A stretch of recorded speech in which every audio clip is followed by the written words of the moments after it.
I've got 5 tips for you to make the best burger you've ever tasted in your life. Tip number 1 is to pick the cuts of meat that you want to have in your burgers. Choose your own flavor. It's your choice. So I've got 2 main cuts of beef here today. We've got some sirloin tip, which kind of comes from the round, from really the top of the leg, and we also have some chuck. And the chuck comes from the shoulder. You can choose the outcome of your burgers by choosing the particular cuts that you want to use. And so typically the center cuts, the center cut portions of the animal, those are reserved for like steaks, things that are just easy for us to chew because these have low movement. And so these muscles are soft and easier for us to chew. But there's cuts from the shoulder and the cuts from the leg. Those muscles get worked a lot, super, super tough, but they have so much great flavor. So when I make burgers, I like to kind of mix and match. And this is one of the beautiful things about like having a meat grinder and grinding your own meat, is you get to choose the cuts of meat you want and you can play with it. So you can buy a couple different cuts this week and make some burgers. Next week, you can buy a couple other cuts and mix them together and kind of find the burger recipe that you thoroughly enjoy. Tip number 2 is to grind your own meat fresh, because it makes all the difference in the world. A couple of things you want to keep in mind while you're grinding is listen to the machine, all right? Because as you're putting it in, you can put it in, and most of the time I just use the meat as its own push stick. And as it's going through, if you feel or listen to the machine and the KitchenAid motor starts to whoa, you know, kind of like slow down, just don't press quite as hard and let the machine's speed catch back up. Now also, when you're grinding meat, most of the time, it is good to chill your meat, or even put it into the freezer so where it's not hard, but it starts to get hard just a little bit, but not solid all the way through frozen. When fat is cold, it cuts easier. So that's just a good cooking tip for you as well. When fat is cold, it cuts much easier. Another tip about the KitchenAid is if there's no meat in it, I don't have it running. Because of the friction that builds up, I definitely want to keep the meat is somewhat of the lubricant in this scenario. When you get to the end of all your meat, then you just want to let the grinder keep going for about 15 or 20 seconds. It's still kind of spitting out some more meat, and then it's going to get to a point where it pretty much is done. Hey, if you're learning something, hit the like button and subscribe. We'd love to have you as part of our channel. Tip number 3, season your meat inside and out to perfection. Season your meat a little bit on the inside, and we're going to season it on the outside. So I like a little salt, a little pepper, and then mix that in. I'll salt the outside.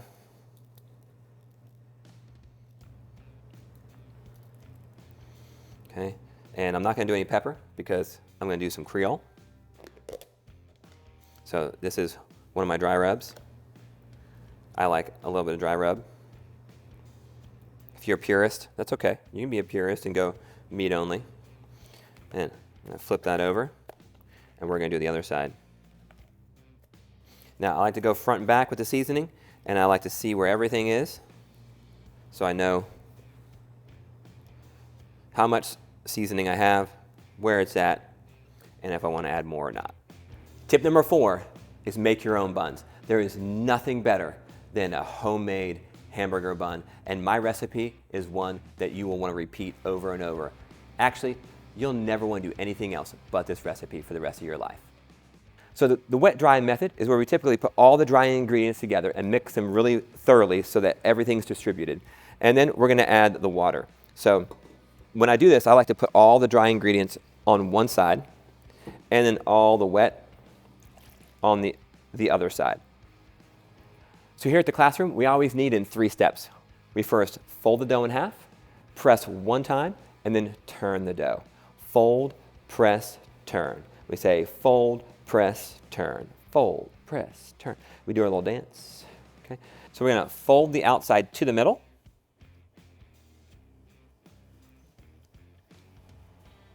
And then we're going to flip it over. And we're going to press against like almost the bottom of your dough. So this is the open hand. I'm going to press on the bottom of the dough in a circular motion to. So when your buns are beautiful and golden brown, they come out of the oven, they should look just like this. If you follow all the steps that we worked on today, I'm confident you'll get the same results that I'm getting. And so once they cool nicely, you can give them a slice and let's see how they look on the inside.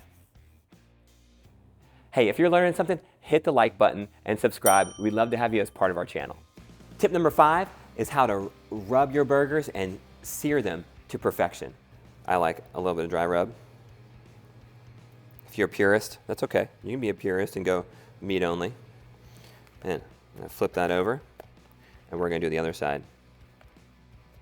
If you want to try out this rub, there'll be a link in the description. Take you to a page that you can grab the rub from. You want to see how it feels, right? When I press on it, my fingerprint stays, and get a good idea for what this piece of meat, this burger, this cut of steak, whatever it is that you're doing, how it feels. And then as you start to cook your meat, you can press on it every so often, and you'll see a difference in how it responds, how the meat starts to spring back a little bit. So for us, what we're looking for right now is a nice, crispy outside. Okay?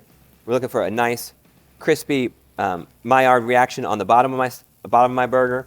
And once I hit that, I'm going to flip them over, which I am in good shape.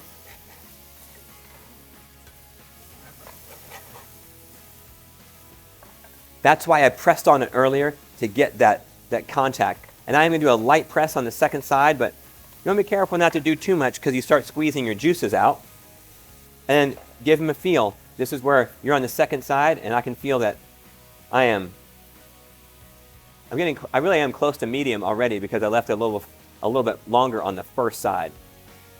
Now, I got a bonus tip for you. So tip number 6 is to save some of the hard fat that you get when you butcher the meat, and use that as your cooking fat. It'll make your burgers taste absolutely amazing. Fat doesn't have a whole lot of flavor when it's cold, but as soon as you start to heat the fat up, it bursts open. And when all those cells, structure opens up, it's been in the past decade or so, the tests have come back that there's actually a ton of flavor in the fat, but not until it's heated.